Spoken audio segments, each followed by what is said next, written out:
Jim Holley, Supercross Live on supercrossonline.com. I'm here with the Monster Energy Kawasaki team manager, Mike Fisher. First of all, Chad's bike's upright. It's upright, yeah. It's the first time in a while. Last week it was laying on its side in our pit.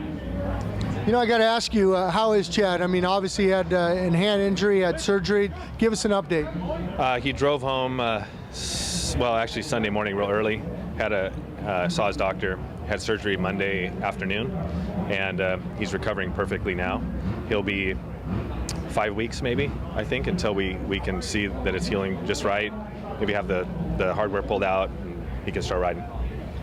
You know, I got to ask you, you know, that was a pretty crazy night with everything going on, you know, with James getting landed on the heat race, coming through the last chance race. They get in the main event, they hook up. That was just a racing incident. Yeah, the crash itself was. They both got bad starts. You know, they were working themselves through the pack. I think James maybe wasn't on his game as much as he normally would be, and Chad came on underneath him, and James was cutting the corner down to square it up. They collided. James' bar pulled Reed off of his bike, and when it landed, it broke Chad's hand. And Chad, trying to get up real quick, he felt his hand kind of pinned, and it was killing him.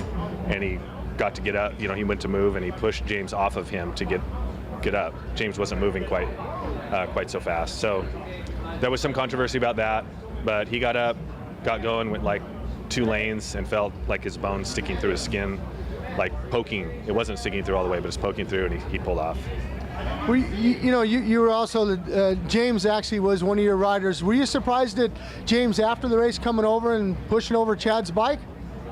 Yeah, actually I was. I mean, James is a fierce competitor just like Chad is. I mean, they're very similar, but I can't really see that in James or really any of the riders we've had. I can see that he was not 100% when he was racing, so he may have been weak and frustrated and everything else, but still pretty odd for him to do. The mechanic, Dana Wiggins, he might have been upset. Hey, he came over and pushed my bike over. Well, I was going to send James a bill for our radiator that busted, that was bent.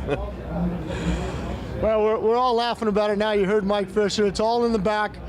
You know, unfortunately, Chad Reed not here at Anaheim too, but he's got his other rider, Ryan Villapoto, who finished up second in Phoenix last week. Hopefully he can put it on that box at Anaheim too.